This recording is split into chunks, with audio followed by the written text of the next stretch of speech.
Walang magawa. Walang magawa itong dalawang ito eh. Oh.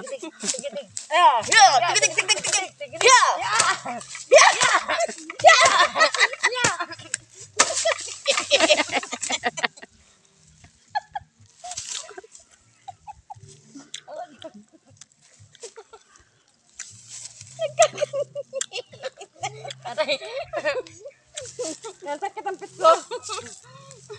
Dito pala dapat sa dulo may habagan. Guys, walang magawa kami din eh.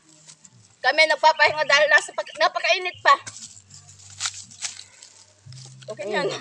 Ang sakit. Kawawang nabot ng kawayan.